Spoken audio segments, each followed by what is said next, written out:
펜타곤이 12조 원을 들고 한국을 찾아왔습니다. 백악관이 발칵 뒤집혔습니다. 한국 없이는 미군이 6개월을 못 버틴다. 대통령 직속 보좌관이 48시간 동안 한국 방산 현장을 돌고 내린 결론이었습니다. 한국을 하청업체 취급하던 상관은 그 보고서 앞에서 입을 다물 수밖에 없었습니다. 핵무기 하나 없이 세계 군사력 5위, 자주포 세계 절반을 만드는 나라, 쓰레기에서 금을 캐내는 나라, 그리고 밝혀진 충격적인 사실. 미국이 한국을 지켜주는 게 아니라 한국이 미국을 지키고 있었습니다. 그 소름 돋는 48시간의 전말을 지금 공개합니다. 시작하기 전 구독과 좋아요, 그리고 대한민국 화이팅 댓글로 한국을 응원해주세요. 백악관 지하 상황실이 발칵 뒤집혔습니다. 화면 12개가 동시에 붉은색으로 깜빡이고 있었어요. 중동 전선 실시간 영상, 탄약 재고 그래프, 미사일 잔여량 수치, 전부 빨간색이었습니다. 국방장관이 테이블을 내리쳤어요. 둔탁한 소리가 상황실 전체를 울렸습니다. 탄약 비축량이 석 달치밖에 안 남았다고? 세계 최강이라는 미군이 석 달 뒤면 맨손으로 싸워야 한다는 소리야? 아무도 대답하지 못했습니다. 저도 입을 다물고 있었어요. 저는 제임스 콜린스, 백악관 국가안보회의, 그러니까 NSC 동아시아 담당 선임보좌관입니다. 올해로 이 일을 시작한 지 27년째예요. 웨스트포인트를 졸업하고 육군 정보장교로 10년, CIA 동아시아 데스크에서 8년, 그리고 NSC에 들어온 지 9년이 됐죠. 이라크에서 총알이 빗발치는 전장도 겪어봤고, 아프간에서 급조 폭발물에 장갑차가 뒤집히는 현장도 버텨냈습니다. 하지만 이날 상황실에서 느낀 공포는 전장과는 차원이 달랐어요. 등골이 서늘해지는 종류의 두려움이었습니다. 미군이 싸울 총알이 바닥나고 있다는 거니까요. 그때 제 상관인 더글러스 웨인 부보좌관이 자리에서 일어섰습니다. 나이 61에 백발이 단정하게 빗어 넘겨져 있었고 양복 깃에는 성조기 배지가 박혀 있었어요. 이 사람은 NSC에서 저보다 서열이 2단계 위였습니다. 냉전 시절부터 국방부에 몸담았고 자기 입으로 늘 이렇게 말하는 사람이었죠. 미국은 세계의 보안관이야. 우리가 방아쇠를 당기면 세상이 움직이는 거지. 세상이 우리를 움직이는 게 아니야. 더글러스가 국방장관을 향해 말했습니다. 동맹국들한테 분담시키면 됩니다. 일본, 호주, 한국. 이 셋한테 물량 밀어붙이면 석 달은 벌 수 있어요. 국방장관이 고개를 저었어요. 일본은 헌법 문제로 움직이기 어렵고 호주는 생산 역량이 부족해. 그러면 한국이요. 한국한테 압박하면 됩니다. 방위비 협상 카드 꺼내면 알아서 기어요. 저는 그 말을 듣고 속으로 한숨을 쉬었습니다. 더글러스는 한국을 항상 이런 식으로 봤거든요. 미국이 보호해주는 나라, 고마운 줄 알아야 하는 나라, 우리가 손가락 까딱하면 줄 서는 나라. 솔직히 말하면 저도 크게 다르지 않았어요. 아버지한테 들은 이야기가 머릿속에 깊이 박혀 있었으니까요. 제 아버지 로버트 콜린스는 주한미군 보병하사관 출신이었습니다. 지금으로부터 50년도 더 전에 의정부에서 복무했어요. 아버지는 돌아가시기 전까지 그때 이야기를 자주 하셨죠. 제임스, 그때 한국에는 포장도로도 없었어. 비가 오면 진흙탕이 됐고 겨울에는 보일러도 없어서 연탄을 떼야 했지. 군인들이 쓰는 총도 전부 우리가 쓰다 버린 거였어. 우리가 아니었으면 그 나라는 하루도 못 버텼을 거야. 그 기억이 저를 지배하고 있었습니다. 한국이라는 나라는 미국의 보호 아래서 겨우 숨 쉬는 작은 동맹국. 그게 제 머릿속에 있는 한국의 전부였어요. 국방장관이 테이블 위 서류를 넘기더니 저를 똑바로 쳐다봤습니다. 콜린스, 자네가 직접 가. 심장이 한 박자 멈췄어요. 한국 방산 역량을 현장에서 평가해와. 우리한테 당장 필요한 건 탄약, 미사일, 장갑차, 그리고 핵심 광물이야. 한국이 이 네 가지를 감당할 수 있는지 48시간 안에 보고서를 올려. 48시간. 이틀이었습니다. 저는 자리에서 일어나 경례를 했어요. 알겠습니다. 회의가 끝나고 복도로 나왔을 때 더글러스가 제 어깨를 잡았습니다. 형광등 아래에서 그 사람의 얼굴이 유난히 창백해 보였어요. 제임스, 가서 볼 것도 없을 거야. 한국 방산이 뭐가 있겠어. 자주포 몇 대 만들어서 파는 수준이지. 어차피 핵심 부품은 전부 우리 거거든. 적당히 보고 와. 중요한 건 방위비 협상 카드를 만들어 오는 거야. 한국이 얼마나 우리한테 빚지고 있는지 수치로 정리해. 저는 고개를 끄덕였습니다. 하지만 여러분, 진짜 이야기는 그 다음부터 시작됐어요. 제가 한국 땅을 밟은 순간부터 제 안에 있던 모든 상식이 산산조각 나기 시작했거든요. 그 소름 돋는 48시간을 지금부터 말씀드리겠습니다. 인천공항에 내린 건 다음 날 오전이었습니다. 비행기에서 내리자마자 공항 통로의 규모에 잠깐 놀랐어요. 천장이 높고 유리벽으로 햇빛이 쏟아져 들어왔습니다. 하지만 저는 금방 마음을 다잡았어요. 공항이야 어디나 비슷하니까요. 두바이 공항도 번지르르하지만 막상 밖으로 나가면 사막이잖아요. 입국장을 빠져나오자 사라 박이 기다리고 있었습니다. NSC 아시아 정책 분석관이에요.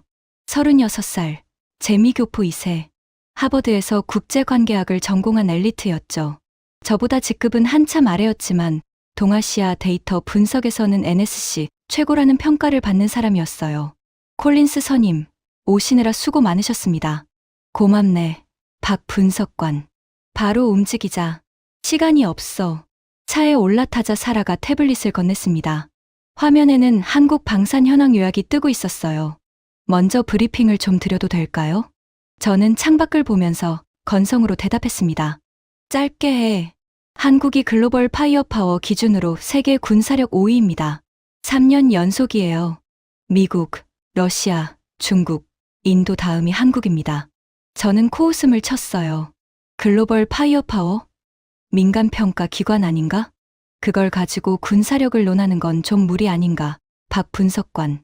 사라의 표정이 살짝 굳었습니다. 하지만 금방 다시 태블릿을 넘겼어요. 그 5위 국가 중에 핵무기가 없는 나라는 한국이 유일합니다. 핵이 없다는 건 약점이지 강점이 아니야. 그런데 국방 예산이 올해 기준 68조 원입니다.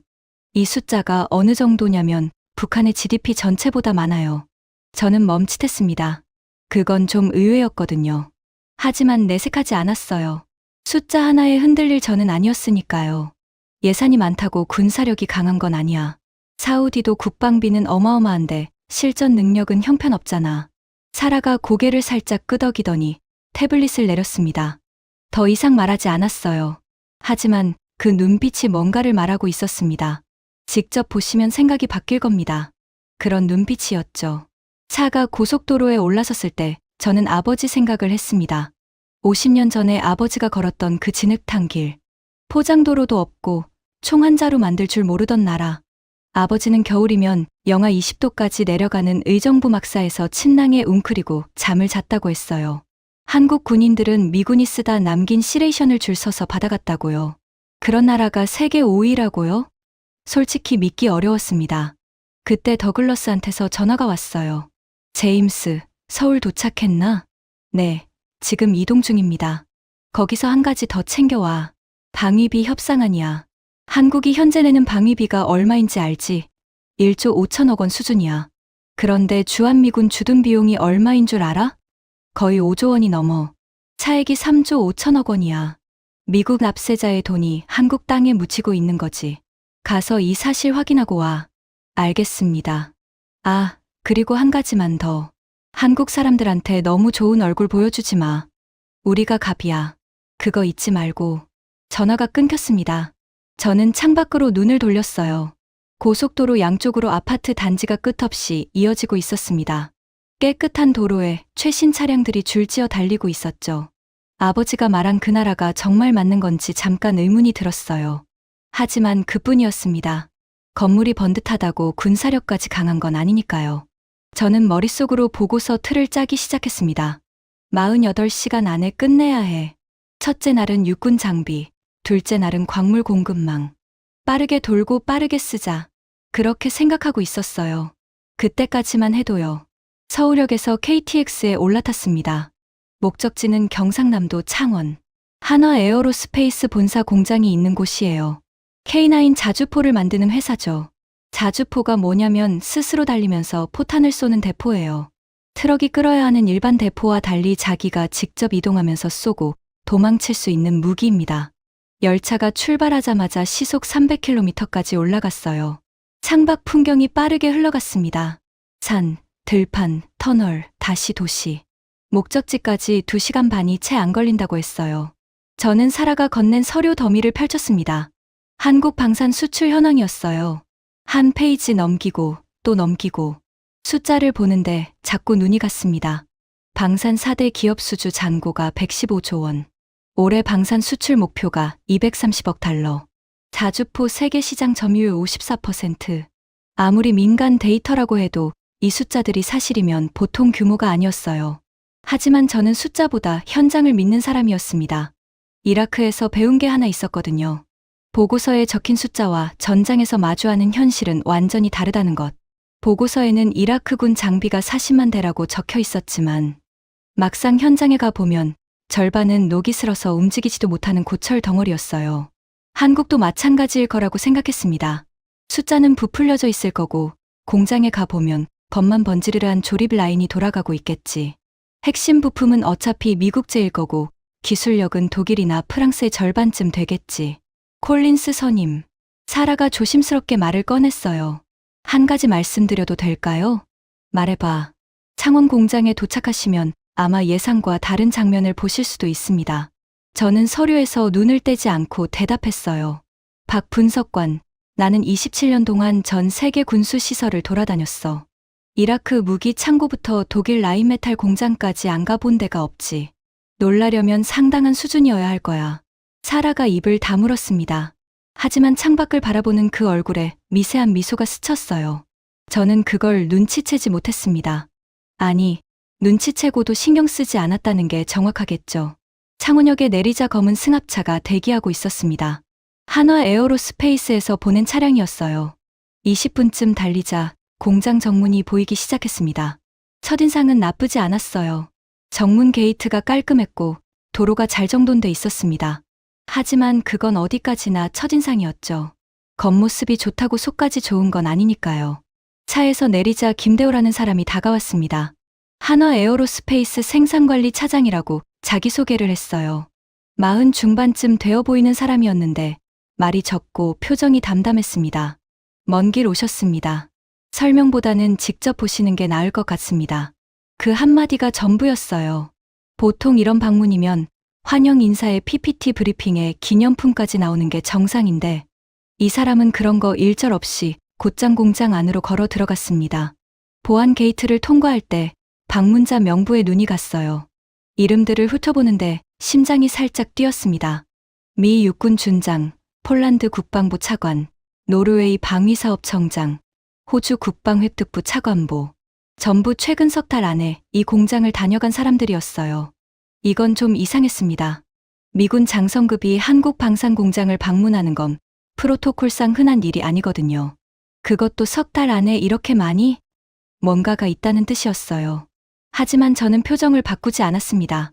프로답게 감정을 내비치면 지는 거니까요. 김대호 차장이 앞서 걸었고 저와 사라가 뒤를 따랐습니다. 무거운 철문이 열리면서 공장 내부의 열기와 금속 냄새가 한꺼번에 밀려왔어요. 유압유 냄새, 뜨거운 철 냄새, 용접 불꽃의 매캐한 냄새가 섞여 있었습니다. 그리고 그 철문 너머에서 저는 제 인생을 바꾼 장면을 마주하게 됩니다. 하지만 그 이야기는 잠시 후에 말씀드리겠습니다. 그 전에 여러분 한 가지만 먼저 말씀드릴게요. 지금부터 제가 들려드리는 이야기는 제 모든 상식을 부순 48시간의 기록입니다. 27년간 미국이 세계 최강이라고 믿어온 사람이 한국이라는 나라 앞에서 무릎이 꺾인 이야기예요. 철문이 열린 순간 저는 걸음을 멈췄습니다. 눈앞에 펼쳐진 광경을 이해하는데 3초가 걸렸어요. 거대한 공장 내부가 끝이 안 보였습니다. 천장 높이가 아파트 5층은 되어 보였고 형광등 수백 개가 일렬로 박혀 있었어요. 그 불빛 아래로 K9 자주포가 줄줄이 서 있었습니다. 하나, 둘, 셋. 세다가 포기했어요. 완성 단계에 있는 것만 수십 대였습니다. 이 공장 면적이 얼마나 됩니까? 제가 물었어요. 김대호 차장이 걸음을 멈추지 않고 대답했습니다. 축구장 25개 정도 됩니다. 축구장 25개. 저는 독일 라인메탈 공장도 가봤고 영국 BAE 시스템즈 공장도 가봤습니다. 하지만 자주포 단일 생산 라인으로 이 규모는 처음이었어요. 손바닥에 땀이 배기 시작했습니다. 생산 라인을 따라 걸었습니다. 왼쪽에는 차체 조립 라인이, 오른쪽에는 포탑 조립 라인이 동시에 돌아가고 있었어요. 로봇팔이 거대한 철판을 들어올려 정확한 위치에 내려놓았고 용접 불꽃이 별처럼 사방으로 튀어올랐습니다. 그 불꽃 아래에서 보호 마스크를 쓴 기술자들이 묵묵히 손을 움직이고 있었어요. 쇳물 냄새와 유압유 냄새가 코끝을 찔렀습니다. 연간 생산량이 얼마나 됩니까? 풀가동 기준으로 연간 120문 이상 생산합니다. 저는 속으로 계산을 했어요. 독일 크라우스마파이 공장이 자주포를 만드는 속도가 연간 40문 안팎입니다. 한국은 그 3배를 찍어내고 있었어요. 독일이 40문 만들 때 여기서는 120문을 만든다는 건가요? 독일 측 수치는 저희가 말씀드리기 어렵습니다만 저희 기준으로 말씀드리면 한 대를 완성하는데 걸리는 시간이 평균 4개월입니다. 4개월. 독일은 같은 수준의 자주포 한 대를 완성하는데 빠르면 2년, 늦으면 3년이 걸려요. 저는 이 숫자가 맞는 건지 사라를 돌아봤습니다. 사라가 살짝 고개를 끄덕였어요. 사전에 검증한 수치라는 뜻이었죠. 어떻게 이 속도가 가능한 겁니까? 김대호 차장이 멈춰 서더니 생산 라인 한쪽을 가리켰습니다. 저기 보이시는 게 모듈식 조립 라인입니다. 차체, 포탑, 엔진, 사격 통제 장치를 각각 따로 만들어서 마지막에 결합하는 방식이에요. 자동차 공장 생산 라인을 군수 산업에 적용한 겁니다. 그 순간 제 머릿속에서 퍼즐 하나가 맞춰졌어요. 한국에는 현대와 기아라는 세계적인 자동차 회사가 있잖아요. 대량 생산의 DNA가 자동차 산업에서 방산으로 그대로 넘어온 거였습니다. 독일도 자동차 강국이지만 방산 생산의 자동차식 대량 생산 기법을 이렇게까지 밀어넣지는 못했거든요. 생산 라인 끝에 도착하니 완성된 K9이 나토 규격 녹색으로 도색돼서 대기하고 있었습니다. 폴란드 국기 마크가 붙어 있는 것도 있었고 노르웨이 깃발이 새겨진 것도 있었어요. 이것들은 전부 수출용입니까? 네. 지금 보시는 것들은 폴란드와 에스토니아 납품분입니다. 폴란드 계약분만 해도 22조 원이 넘습니다. 22조 원. 제가 잘못 들은 줄 알았어요. 22조 원이라고요? 한 나라한테요? 전차, 자주포, 다연장 로켓까지 포함한 금액입니다. 계약 체결 후 첫 납품분 50대를 4개월 만에 보냈습니다. 4개월 만에 50대. 독일이 폴란드에 같은 숫자를 납품하려면 최소 2년에서 3년은 잡아야 합니다. 실제로 폴란드가 독일한테 먼저 요청했는데 독일 측 대답이 5년 기다리라는 거였어요. 그래서 한국으로 돌아선 겁니다. 독일이 5년이라고 했을 때 한국은 4개월이었다는 겁니까? 김대호 차장이 처음으로 미세하게 입꼬리를 올렸습니다. 약속한 날짜에 물건을 넣는 건 저희한테는 기본입니다. 못 넣으면 저희가 잠을 못 자는 거지 고객이 기다리는 게 아닙니다. 저는 메모장을 꺼냈습니다. 이라크 전장에서도 CIA 분석실에서도 NSC 회의에서도 저는 항상 메모를 합니다. 하지만 이날은 손이 떨려서 글씨가 삐뚤어졌어요. 처음 있는 일이었습니다. 공장을 나오면서 사라가 조용히 말했어요. 참고로 K9 자주포가 전 세계에서 팔린 수량이 현재까지 1800문이 넘습니다. 세계 자주포 시장의 54%가 한국산이에요. 지구에서 팔리는 자주포 2대 중 1대가 저 공장에서 나간 겁니다.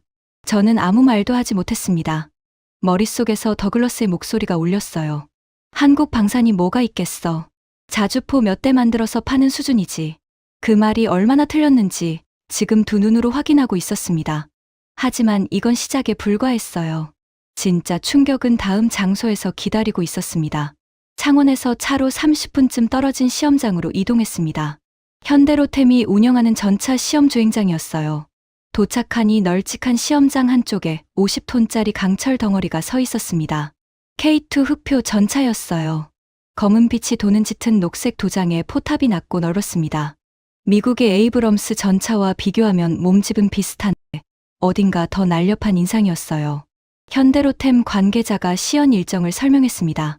기동 시험, 등판 시험, 사격 시험 순서였어요. 기동 시험 시작하겠습니다.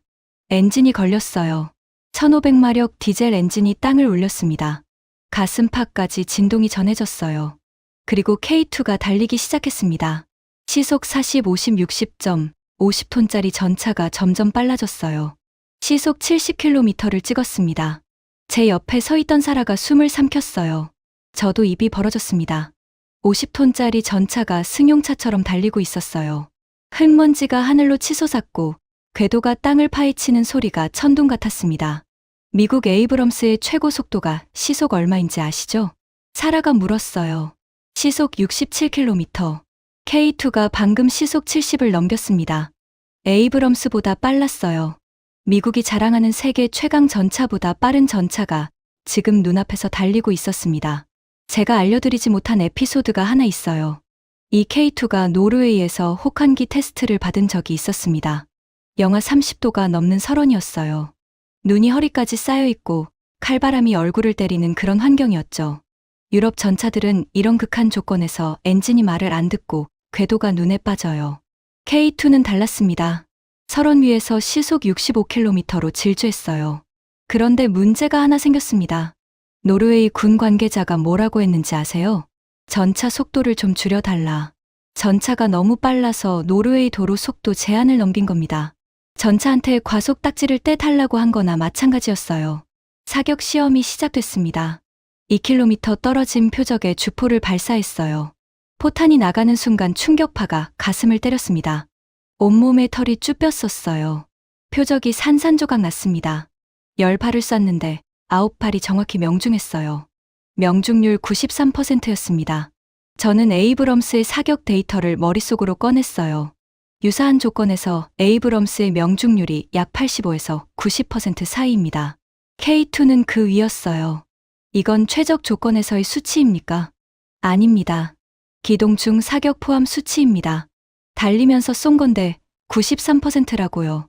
저는 두 손으로 얼굴을 감싸 쥐었습니다. 머릿속이 하얘지는 느낌이었어요. 제가 27년간 믿어온 전제가 흔들리고 있었습니다. 미국 장비가 세계 최고라는 전제. 동맹국 장비는 우리보다 한 수 아래라는 전제. 그때 사라가 태블릿을 내밀었어요. 올해 초에 미국의 안보 전문 매체가 K2 흑표를 세계 최고 전차 톱3로 선정했습니다. 미국 에이브럼스, 독일 레오파르트와 나란히 올라갔어요. 화면에 기사 제목이 떠 있었습니다. 이미 세계 최고라고 부르는 사람들도 있다. 그렇게 평가했습니다. 저는 메모장에 적었어요. 손이 떨려서 글씨가 아까보다 더 삐뚤어졌습니다. 시험장을 나오면서 김대호 차장에게 물었어요. K2를 수출한 나라가 어디 있습니까? 폴란드의 1차분이 이미 납품됐고 2차분이 진행 중입니다.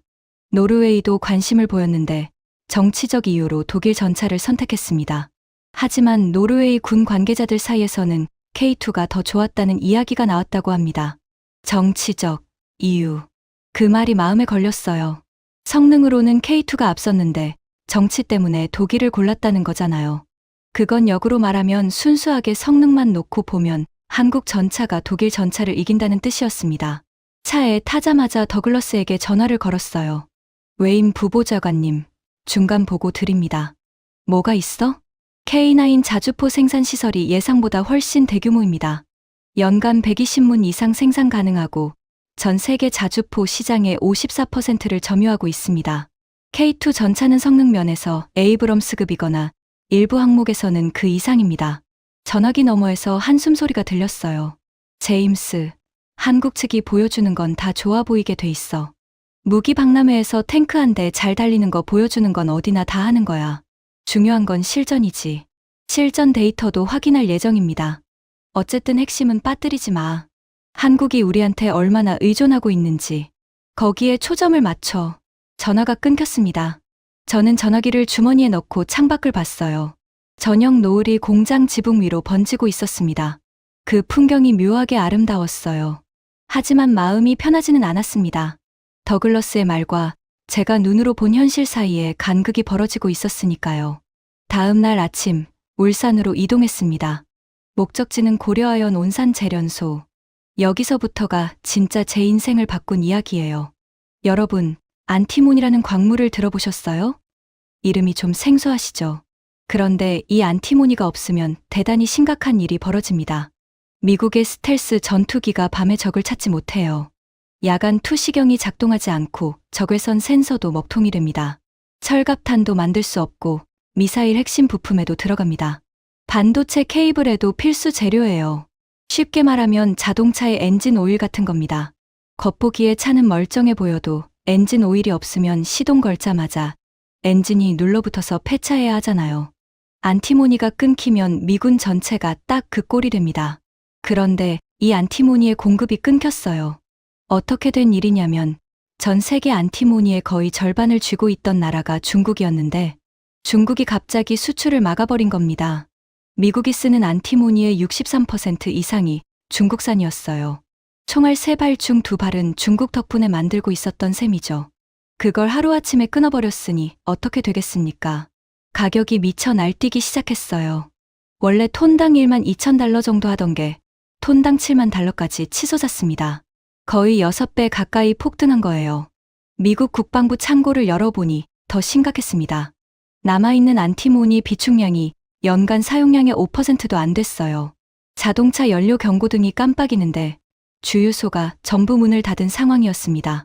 미국의 마지막 안티모니 광산이 문을 닫은 게 25년 전이에요. 지금 부랴부랴 광산을 다시 열겠다고 삽을 떴는데 빨라야 3년에서 4년 뒤에나 생산이 가능합니다. 저는 이 사안을 출발 전에 브리핑 받았기 때문에 알고 있었어요. 하지만 솔직히 한국이 여기서 답이 될 거라고는 전혀 생각하지 못했습니다. 한국도 안티모니 원료는 수입하는 나라니까요. 고려아연 온산제련소 정문에 도착했을 때 첫인상은 소박했어요. 화려한 건물이 아니라 거대한 굴뚝과 배관이 복잡하게 얽힌 산업시설이었습니다. 금속 냄새가 바닷바람에 실려왔어요. 울산 앞바다의 짭짤한 공기와 섞인 그 냄새가 코끝을 짓눌렀습니다. 안내를 맡은 기술이사가 설명을 시작했어요. 이 제련소는 50년 전에 세워졌습니다. 처음에는 연간 5만 톤짜리 작은 아연 제련소였어요. 지금은 연간 100만 톤을 넘기는 세계 최대 아연 제련 시설입니다. 50년 만에 20배가 된 거죠. 아연 제련소가 안티모니와 무슨 관계가 있습니까? 그게 핵심입니다. 따라오시죠. 공장 내부로 들어갔습니다. 거대한 용광로에서 열기가 뿜어져 나왔어요. 얼굴이 화끈거렸습니다. 기술이사가 바닥에 쌓인 시커먼 덩어리를 가리켰어요. 이게 아연을 뽑고 남은 찌꺼기입니다. 다른 나라에서는 이걸 산업 폐기물로 분류해서 매립하거나 버립니다. 쓰레기라는 거군요. 남들 눈에는 그렇죠. 하지만 저희 눈에는 다르게 보였습니다.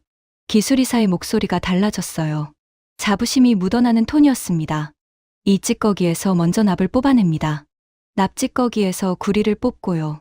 거기서 또 금과 은을 찾아냅니다. 그리고 그 부산물을 한 번 더 정제해서 안티모니 같은 희소금속까지 추출합니다. 쓰레기에서 납을 뽑고, 납 찌꺼기에서 구리를 뽑고, 구리 찌꺼기에서 금과 은을 뽑고, 그 찌꺼기에서 또 안티모니를 뽑는다. 저는 귀를 의심했어요. 그게 가능한 겁니까? 찌꺼기에서 뭔가를 뽑아낸다고요? 기술이사가 유리진열장 앞으로 저를 데려갔습니다. 거기에 은빛으로 빛나는 금속 덩어리가 놓여 있었어요. 5kg짜리 안티모니 잉고트였습니다. 순도 99.999%입니다. 한 덩어리에 약 550만 원이에요. 저는 손을 뻗어서 만져봤어요. 차갑고 묵직했습니다. 표면이 거울처럼 매끈했어요. 이게 쓰레기에서 나왔다는 사실이 믿기지 않았습니다. 이 기술이 세계에서 유일합니다. 기술이사의 그 한마디에 머리가 하얘졌어요. 유일하다고요? 미국에도, 유럽에도, 일본에도 이 기술이 없다는 겁니까? 정확합니다. 저희가 개발한 제련 방식은 일반 공장들이 고온고압으로 금속을 녹이는 것과 다릅니다. 저온저압에서 전기화학적으로 분리하는 기술인데 에너지 소비가 적고 환경 오염이 적으면서 회수율이 거의 100%에 가깝습니다. 정부가 이 기술을 국가 핵심 기술로 지정해서 해외 유출을 법으로 막아놨어요. 저는 한 발자국 뒤로 물러섰습니다.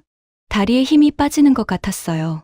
27년 동안 미국이 세계 최고의 기술력을 가지고 있다고 믿어왔는데 이 분야에서는 한국이 유일무이한 기술을 보유하고 있었습니다.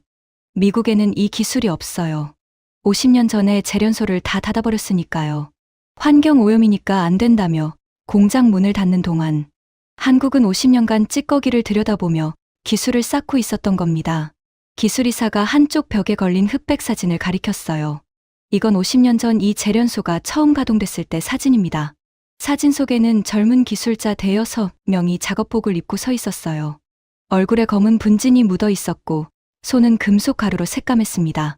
이분들이 매일 밤 아연 찌꺼기를 현미경 아래 놓고 성분을 분석했어요. 남들이 이건 쓰레기니까 치우라고 할 때 이분 여기에 뭔가가 숨어 있다고 믿었습니다. 형광등 아래에서 돋보기를 들고 성분표를 채워 넣었던 손이에요. 그 손에는 늘 쇳가루가 끼어 있었고 매캐한 금속 냄새가 작업복에 배어 있었을 겁니다. 저는 사진을 오래 그 사람들의 이름은 아무도 몰라요. 뉴스에 나온 적도 없고 상을 받은 적도 없을 겁니다. 하지만 그 사람들의 50년 집념이 지금 미국 국방부를 이 자리로 끌어온 거였어요. 올해 저희가 한국 기업 최초로 미국에 안티모니를 수출했습니다. 그리고 미국 국방부와 합작법인을 설립해서 미국 테네시주에 재련소를 짓기로 했어요. 미 국방부 투자금이 약 12조 원입니다. 12조 원. 미국 정부가 외국 기업하고 합작법인을 만들면서 이 정도 규모의 돈을 투입한 적은 역사상 없었어요. 미국 상무장관이 이 딜을 두고 미국의 거대한 승리라고 외쳤다고 합니다. 장관이 그렇게까지 흥분할 정도면 이건 단순한 투자가 아니라 나라의 생존이 걸린 거래였다는 뜻이에요. 재련소를 나왔을 때 바닷바람이 얼굴을 때렸습니다. 짭짤한 공기가 폐 깊숙이 들어왔어요. 하늘이 붉게 물들고 있었습니다. 저는 주차장 한쪽에 서서 한참 동안 하늘만 바라봤어요. 사라가 조심스럽게 다가왔습니다. 콜린스 선임, 괜찮으세요? 저는 대답하지 못했어요. 괜찮지 않았으니까요. 제가 27년간 쌓아온 세계관이 흔들리고 있었습니다. 미국이 세계 최강이라는 전제, 동맹국은 우리의 보호 아래 있다는 전제, 한국은 우리가 없으면 안 되는 나라라는 전제, 그 전제들이 이틀 사이에 균열이 가고 있었어요. 진짜 무서운 건 이거였습니다. 한국이 미국 없이 못 사는 게 아니라 미국이 한국 없이 못 사는 상황이 벌어지고 있었다는 거예요. 울산에서 서울로 돌아오는 KTX 안에서 사라가 태블릿을 꺼냈습니다. 콜린스 선임, 추가 자료를 정리해왔습니다. 보시겠습니까? 저는 고개를 끄덕였어요. 이제 더 이상 건성으로 듣지 않았습니다. 먼저 폴란드 이야기를 좀 더 드리겠습니다. 사라가 화면을 넘겼어요. 폴란드 군사 전문지 디펜스24 기자가 올해 초에 창원 공장을 직접 취재했습니다. 기사 마지막에 이렇게 썼어요. 사라가 기사 핵심을 요약해줬어요. 전 세계 어떤 공장도 이 정도 수준의 장비를 이렇게 대량으로, 이렇게 빨리 만들기는 어렵다. 한국은 무기의 성능을 넘어서 약속한 날짜에 반드시 도착하는 신뢰를 무기로 삼고 있다. 이게 기사의 결론이었습니다. 약속한 날짜에 반드시 도착하는 신뢰. 이 말이 가슴을 때렸어요. 방산 시장에서 가장 중요한 건 뭘까요? 성능, 가격? 아닙니다. 납기예요. 전쟁이 터졌는데 무기가 안 오면 성능이 아무리 좋아도 소용없거든요.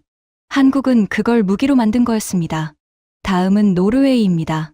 사라가 화면을 또 넘겼어요. 올해 한화 에어로스페이스가 노르웨이의 다연장, 로켓 천물을 약 1조 5천억 원어치 수출하는 계약을 따냈습니다. 노르웨이? 네. 나토 창립 멤버 국가예요. 미국, 영국, 프랑스와 함께 북대서양 조약기구를 만든 원조 회원국입니다. 그 나라가 미국 무기도 독일 무기도 프랑스 무기도 아닌 한국 무기를 선택한 겁니다. 나토 창립 멤버가 한국산 로켓을 사겠다고 계약서에 도장을 찍은 겁니다. 이건 아시아를 넘어서 유럽의 심장부까지 뚫었다는 뜻이에요. 마지막으로 중동입니다. 사라의 목소리가 한 톤 낮아졌어요. 한국산 미사일 방어체계 천궁이가 중동 전선에 실전 배치됐습니다. 적의 미사일과 항공기를 요격하는 무기인데 실전 명중률이 97%를 기록했어요. 97%? 네. 10발 쏘면 9발 이상이 맞는다는 뜻입니다. 미국의 패트리어트 시스템 실전 명중률이 약 80에서 85% 수준인 걸 감안하면 상당히 높은 수치예요. 패트리어트보다 높다고요? 저는 좌석 등받이에 머리를 기댔습니다. 천장의 조명이 흐릿하게 보였어요. 한국산 미사일이 미국산 미사일보다 더 잘 맞는다. 이걸 어떻게 받아들여야 하는 건지 머리가 정리되지 않았습니다. 그때 전화벨이 울렸어요. 더글러스였습니다. 제임스, 상황이 어떤가? 저는 잠시 망설였습니다. 솔직하게 말해야 할까? 아니면 더글러스가 듣고 싶어하는 말을 해야 할까? 3초 정도 고민한 끝에 입을 열었어요. 웨인 부보좌관님, 솔직히 말씀드리겠습니다. 예상과 많이 다릅니다. 뭐가 달라?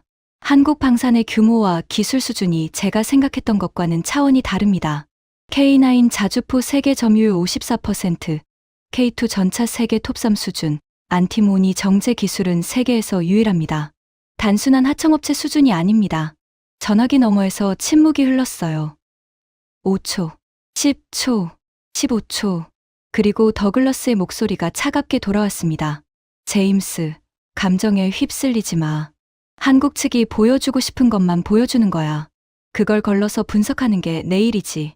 내가 할 일은 한국이 대단하다고 보고하는 게 아니야. 미국이 뭘 얻어낼 수 있는지를 보고하는 거야. 알겠나? 알겠습니다. 전화가 끊겼어요. 저는 주먹을 꽉 쥐었습니다. 손톱이 손바닥에 파고들었어요. 사라가 조용히 말했습니다. 콜린스 선임, 한 가지 더 말씀드려도 될까요? 말해봐. 지금 한국 방산 4대 기업의 수주 잔고를 전부 합치면 115조 원이 넘습니다. 영업이익은 사상 처음으로 3조 5천억 원을 돌파했고요. 올해 방산 매출이 50조 원을 넘길 것으로 예상됩니다. 115조 원의 수주 잔고, 50조 원의 매출. 저는 그 숫자를 메모장에 적으면서 깨달았어요. 이건 더 이상 무시할 수 있는 규모가 아니었습니다. 한국은 이미 세계 방산 시장의 핵심 플레이어였어요. 우리가 모르는 사이에요. 열차가 서울역에 도착했을 때 밖은 이미 어두워져 있었습니다. 역 광장의 불빛이 유리창에 반사돼서 번졌어요. 저는 자리에서 일어나면서 생각했습니다. 내일 하루가 남았어. 마지막으로 가야 할 곳이 하나 더 있어. 마지막 날 오전, 대전으로 향했습니다. 목적지는 국방과학연구소, 줄여서 ADD라고 부르는 곳이에요. 한국의 모든 무기를 연구하고 개발하는 정부기관입니다. 저는 이 기관에 대해 기본적인 정보만 알고 있었어요. 설립 연도, 인원 규모, 예산 정도. 하지만 직접 가보는 건 처음이었습니다. 대전 유성구에 위치한 연구소는 외부에서 보면 평범한 정부 건물처럼 보였어요. 높은 담장과 철조망이 둘러져 있었고 정문에 무장 경비가 서 있었습니다. 하지만 안으로 들어가는 순간 분위기가 달라졌어요. 수십 개의 건물이 넓은 부지 안에 흩어져 있었고 곳곳에서 기계음이 들려왔습니다. 안내를 맡은 연구소 관계자가 전시실로 데려갔어요. 벽면에 55년 역사가 연대표로 정리돼 있었습니다. 이 연구소가 세워진 건 지금으로부터 55년 전입니다. 당시 한국에는 총 한 자로 만들 줄 아는 사람이 없었어요. 저는 멈칫했어요. 55년 전이면 아버지가 의정부에서 복무하던 바로 그 시기였습니다. 그때 무슨 일이 있었던 겁니까? 미국 대통령이 아시아 동맹국들에게 스스로 지키라고 선언한 겁니다. 주한미군 2만 명이 짐을 싸서 나갔어요. 닉슨 독트린. 저도 알고 있는 역사였어요. 하지만 이 연구소 안에서 그 이야기를 듣자 체감이 달랐습니다. 미국이 떠나겠다고 한 순간 한국이 뭘 했는지를 이 벽면이 보여주고 있었으니까요. 미국이 기술을 안 줬기 때문에 우리 연구원들은 미국 무기를 직접 뜯어서 원리를 알아내야 했습니다. 역설계라고 부르는 건데 완성된 요리를 먹어보고 레시피를 추측하는 것과 비슷해요. 그것도 한 번도 요리를 해본 적 없는 사람이요. 처음부터 독자 기술은 없었다는 겁니까? 네. 소총 하나를 국산화하는 데만 몇 년이 걸렸습니다. 연구원 대부분이 30도 안 된 젊은이들이었어요. 낮에는 실험실에서 미사일 부품을 깎고 밤에는 서울 청계천 공구상가를 뒤져서 부품을 구했다고 합니다. 당시에는 정밀 가공 장비가 없어서 미국 장비의 10배는 고생해야 했어요. 전시실 한쪽 벽에 흑백 사진이 걸려 있었습니다. 젊은 연구원들이 작업대 앞에 서 있는 사진이었어요. 형광등 아래에서 돋보기를 들고 부품 설계도를 들여다보고 있었습니다. 작업대 위에는 식은 라면 그릇이 놓여 있었어요. 새벽까지 작업한 흔적이었죠. 그리고 그 옆에 걸린 또 다른 사진에서 저는 심장이 멎는 것 같은 충격을 받았습니다. 그 사진은 미군이 찍은 건데요. 의정부 미군 기지 앞에서 한국 군인들이 줄을 서서 미군 보급품을 받아가는 장면이었어요. 배경에 주한미군 막사가 보였습니다. 아버지가 복무했던 바로 그 기지였어요. 다리에 힘이 풀렸습니다. 아버지가 말했던 장면이 사진으로 눈앞에 있었어요. 미군이 쓰다 남긴 장비를 줄 서서 받아가던 한국 군인들. 아버지는 그 줄을 바라보면서 저 사람들은 우리 없이는 한 발짝도 못 움직여라고 생각했겠죠. 그런데 그 줄에 서 있던 사람들 중 누군가가 이 연구소로 왔을 겁니다. 그리고 밤마다 미국 무기를 뜯어서 원리를 알아내고 설계도 한 장 없이 미사일을 만들기 시작한 거예요. 8년 뒤에 첫 번째 지대지 미사일이 하늘로 올라갔습니다. 연구소 관계자가 미사일 모형 앞으로 저를 안내했어요. 백곰이라는 이름의 미사일이었습니다. 사거리 약 180km. 서울에서 쏘면 평양까지 닿는 거리예요. 세계에서 7번째 탄도 미사일 보유국이 된 순간이었습니다. 설계도 없이 8년 만에 탄도 미사일을 만들었다고요? 네.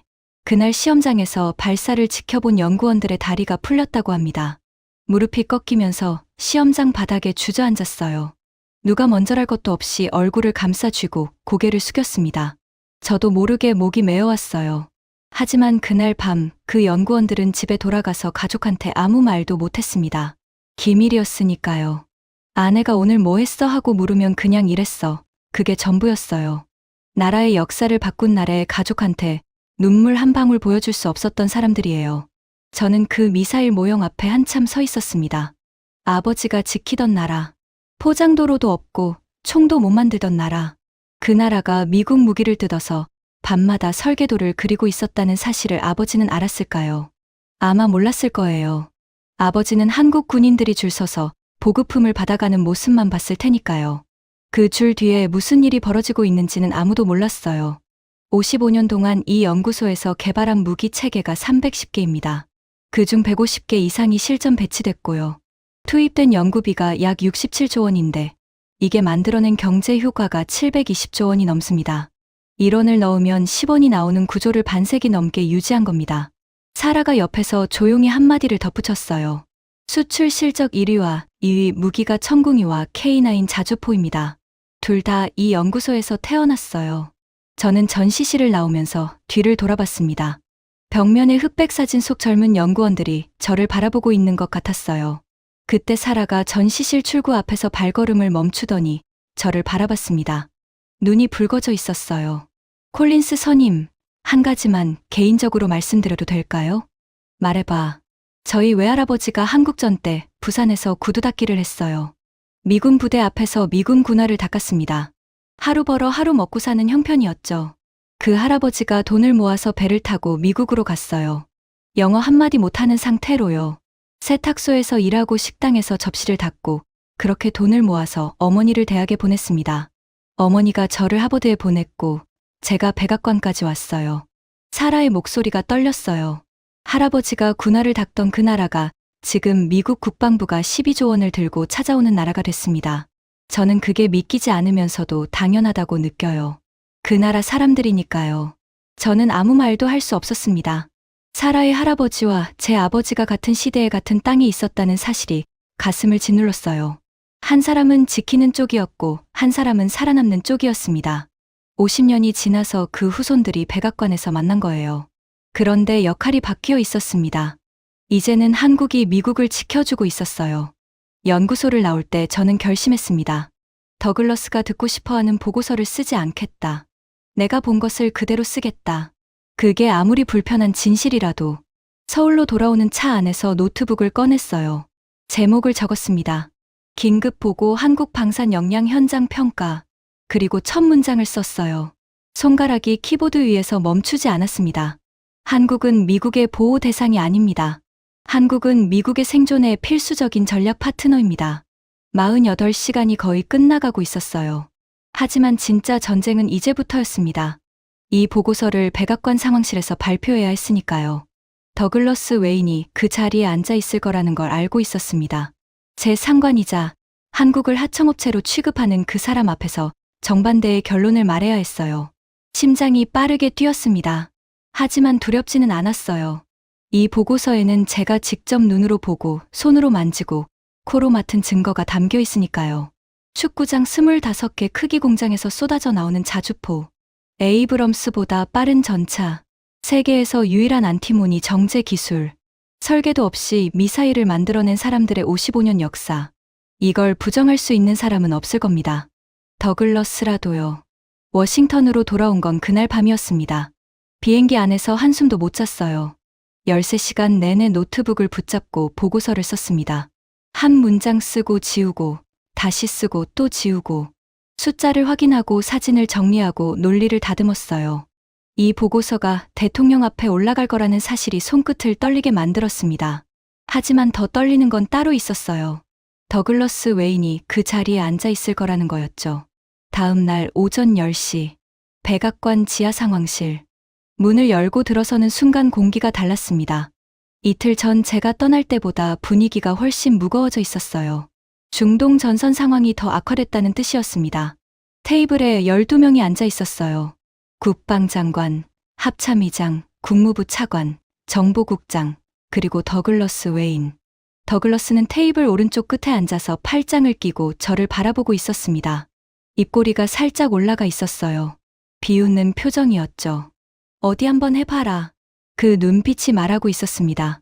콜린스 선임 보좌관, 시작하게. 국방장관이 말했어요. 저는 리모컨을 들고 스크린 앞에 섰습니다. 심장이 갈비뼈를 때리고 있었지만 목소리는 흔들리지 않게 잡았어요. 27년간 전장에서 단련된 목소리였습니다. 긴급 보고를 시작하겠습니다. 제목은 한국 방산 역량 현장 평가입니다. 첫 번째 슬라이드를 띄웠어요. 창원 공장 내부 사진이었습니다. 한국 한화 에어로스페이스 창원 공장입니다. 축구장 25개, 규모의 단일 생산 시설에서 K9 자주포를 연간 120문 이상 생산하고 있습니다. 동일 무기를 독일이 만들면 연간 40문 수준입니다. 한국은 독일의 3배 속도로 찍어내고 있습니다. 회의실이 조용했어요. 합참의장이 안경을 고쳤으며 사진을 들여다봤습니다. 현재 K9 자주포가 전 세계에서 1800문 이상 판매됐고 세계 자주포 시장의 54%를 점유하고 있습니다. 지구에서 팔리는 자주포 2대 중 1대가 한국산입니다. 두 번째 슬라이드. K2 전차 시험 영상 캡처였습니다. K2 흡표 전차입니다. 최고 시속 70km. 기동 중 사격 명중률 93%. 미국 안보 전문 매체가 올해 세계 최고 전차 톱3로 선정했습니다. 에이브럼스, 레오파르트와 나란히 올라갔습니다. 국방장관의 눈썹이 올라갔어요. 에이브럼스급이라는 건가? 일부 항목에서는 그 이상입니다. 회의실에 웅성거림이 퍼졌어요. 더글러스가 팔짱을 푸는 게 보였습니다. 세 번째 슬라이드. 울산 재련소 사진과 안티모니 잉고트 사진이었어요. 여기서부터가 핵심입니다. 저는 목소리를 한 톤 낮췄어요. 안티모니. 이 광물이 없으면 스텔스 전투기의 야간 작전이 불가능합니다. 적외선 센서, 야간 투시경, 철갑탄, 미사일 핵심 부품에 전부 들어갑니다. 현재 중국이 수출을 금지한 상태이며 미국의 비축량은 연간 소비량의 5% 미만입니다. 회의실이 얼어붙었어요. 이 사실은 대부분 알고 있었지만 숫자로 다시 듣자 얼굴들이 굳었습니다. 전 세계에서 안티모니를 순도 99.999%까지 정제할 수 있는 기술을 가진 곳은 단 한 곳입니다. 한국 울산의 고려아연 온산 재련소입니다. 이 기술은 미국에도 유럽에도 일본에도 없습니다. 더글러스가 몸을 앞으로 기울였어요. 팔짱을 끼고 있던 팔이 풀려서 테이블 위에 올라갔습니다. 콜린스, 그건 과장 아닌가? 미국에 기술이 없다니. 제가 기다리던 순간이었습니다. 과장이 아닙니다. 웨인 부보좌관님. 미국의 마지막 안티모니 재련소가 문을 닫은 게 25년 전입니다. 지금 새로 짓겠다고 해도 빨라야 3년에서 4년이 걸립니다. 그 사이에 미군 탄약 생산, 미사일 생산, 전투기 정비 전부 차질이 생깁니다. 한국은 이미 올해 미국에 안티모니를 수출했고 미 국방부가 12조 원을 투자해서 합작 재련소를 짓기로 했습니다. 미국 정부가 외국 기업과 이 규모의 합작법인을 만든 건 역사상 처음입니다. 더글러스의 얼굴에서 비웃음이 사라졌어요. 처음 보는 표정이었습니다. 당혹. 그게 맞을 거예요. 마지막입니다. 저는 네 번째 슬라이드를 띄웠어요. 한국 방산 종합 데이터였습니다. 한국 방산 4대 기업의 수주 잔고가 115조 원을 넘었습니다. 올해 방산 매출이 50조 원을 돌파할 전망이고 영업이익은 사상 처음으로 3조 5천억 원을 찍었습니다. 폴란드 22조 원 계약, 노르웨이 나토 본진 뚫은 천무 수출 1조 5천억 원, 천궁이 미사일 중동 실전 명중률 97%, 이 나라의 국방 예산 68조 원은 북한의 GDP 전체보다 많습니다. 핵무기 하나 없이 세계 군사력 5위를 유지하는 유일한 나라입니다. 저는 리모컨을 내려놓았어요. 결론을 말씀드리겠습니다. 회의실의 12쌍의 눈이 저를 바라보고 있었습니다. 한국 방산 공급이 끊기면 미군은 6개월 안에 작전 능력이 최소 30% 하락합니다. 탄약 생산 차질, 핵심 광물 공급 중단, 장갑차 및 자주포 대체 불가. 이건 최악의 시나리오가 아니라 현실적 추산입니다. 숨을 한번 크게 들이켰어요. 한국은 우리의 보호 대상이 아닙니다. 한국은 미국의 생존에 필수적인 전략 파트너입니다. 이 나라를 하청업체 취급하는 순간 우리는 스스로 방패를 벌이는 겁니다. 회의실이 조용했어요. 아무도 입을 열지 않았습니다. 벽식의 초침 소리만 똑딱거렸어요. 10초. 20초, 30초. 더글러스가 입을 열었습니다. 제임스. 저는 그 사람을 똑바로 봤어요. 27년 동안 상관의 눈치를 봐왔지만 이 순간만큼은 시선을 피하지 않았습니다. 더글러스의 입술이 달싹거렸어요. 뭔가를 삼키는 것 같았습니다. 자존심. 그 사람의 자존심이 목에 걸려 있는 게 보였어요. 하지만 데이터는 거짓말을 하지 않습니다. 더글러스도 그걸 알고 있었어요. 27년간 정보 분석을 해온 사람이니까요. 감정으로는 인정하기 싫어도 숫자가 말하고 있었습니다. 더글러스가 고개를 살짝 숙였어요. 거의 알아차리기 어려울 만큼 작은 움직임이었습니다. 하지만 저는 봤어요. 그 사람이 고개를 숙이는 걸 27년 동안 단 한 번도 본 적이 없었거든요. 내가 맞았어. 3마디. 그게 전부였어요. 하지만 그 3마디가 회의실 공기를 완전히 바꿔놓았습니다. 국방장관이 테이블을 한번 두드렸어요. 콜린스, 이 보고서를 대통령에게 올리겠네. 한국 방산협력 확대안을 72시간 안에 추가로 작성해 줄 수 있겠나? 알겠습니다. 회의가 끝나고 사람들이 하나둘 나갔어요. 저는 자리에 앉아서 움직이지 못했습니다. 다리에 힘이 없었어요. 등에 식은땀이 흥건했습니다. 더글러스가 문 앞에서 멈춰 섰어요. 뒤를 돌아보지 않고 말했습니다. 제임스, 자네 아버지가 한국에서 복무했다고 했지? 네. 그 시절에 비하면 대단한 나라가 된 거군. 그리고 나갔습니다. 저는 빈 회의실에 혼자 앉아 있었어요. 스크린에는 마지막 슬라이드가 아직 떠 있었습니다. 한국 방산 수주 잔고 115조 원. 그 숫자가 흐릿하게 번져 보였어요. 눈이 뜨거워지고 있었습니다. 그날 밤, 호텔 방에서 전화기를 들었습니다. 아버지는 3년 전에 돌아가셨어요. 전화를 걸 수 없었습니다. 대신 아버지의 번호가 아직 저장돼 있는 전화기를 꺼내서 오래 들여다봤어요. 로버트 콜린스. 아버지 이름 석 자가 화면에 떠 있었습니다. 아버지, 저 한국 다녀왔어요. 아버지가 포장도로도 없다고 하셨던 그 나라요. 겨울에 연탄을 떼고 미군 보급품을 줄 서서 받아가던 그 나라요. 총 한 자루 만들 줄 모르던 그 나라요. 아버지, 그 나라가 지금 미국이 12조 원을 들고 찾아가는 나라가 됐어요. 자주포를 세계에서 가장 많이 만드는 나라가 됐고, 전차가 미국 전차보다 빠른 나라가 됐어요. 미국에 없는 기술을 가진 나라가 됐어요. 아버지가 지켜주신 그 나라가 이제 우리를 지키고 있어요. 눈물이 흘렀습니다. 참으려 했는데 참을 수가 없었어요. 54년 인생에서 이렇게 운 적이 거의 없었습니다.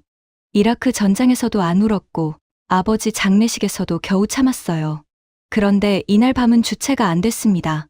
아버지가 진흙탕 길을 걸으며 지키던 나라. 미군이 떠나겠다고 선언하자 밤마다 미국 무기를 뜯어서 설계도를 그리던 사람들의 나라. 쓰레기에서 금을 캐내겠다고 50년을 버틴 기술자들의 나라. 약속한 날짜에 반드시 물건을 넣는 나라. 그 나라 사람들의 이름은 저도 몰라요. 여러분도 모르실 거예요. 뉴스에 나온 적도 없고 상을 받은 적도 없을 겁니다. 새벽 4시에 형광등 아래서 부품을 깎던 연구원. 매일 밤 찌꺼기 성분표를 채워 넣던 재련소 기술자. 용접 불꽃이 별처럼 튀어오르는 작업대 앞에서 전차 표면을 손바닥으로 쓸어보던 노동자. 이 사람들이 만든 겁니다. 핵무기 없이 세계 5위. 미국이 돈을 들고 찾아오는 나라. 나토가 줄 서서 사가는 무기. 전부 이름 없는 사람들이 만들었어요. 그리고 지금 이 순간에도 만들고 있습니다. 여러분, 저는 이번 출장에서 한 가지를 확실히 배웠습니다. 미국이 세계 최강인 건 맞아요. 하지만 혼자서 최강인 건 아닙니다. 한국이라는 나라가 없으면 미국의 방패에 구멍이 뚫려요. 그 구멍을 메워주는 유일한 대장장이가 한반도 남쪽에 있습니다. 제 아버지는 한국을 우리가 지켜줘야 하는 나라라고 생각하셨어요. 50년 전에는 맞는 말이었을 겁니다. 하지만 지금은 다릅니다. 한국은 우리와 함께 세계를 지키는 나라예요. 어쩌면 어떤 부분에서는 우리보다 더 잘 지키고 있는지도 모릅니다. 총 한 자루 못 만들던 나라가 세계 5위 군사력이 됐습니다. 미군 보급품을 줄 서서 받던 나라가 이제 세계가 줄 서서 무기를 사가는 나라가 됐어요. 쓰레기라고 버린 것에서 금을 캐내는 나라가 됐고 미사일을 97% 확률로 잡아내는 나라가 됐습니다. 약속한 날짜에 반드시 전차를 넣어주는 나라가 됐어요. 이게 지금의 대한민국입니다. 그리고 이 모든 걸 만든 건 대단한 누군가 한 명이 아닙니다.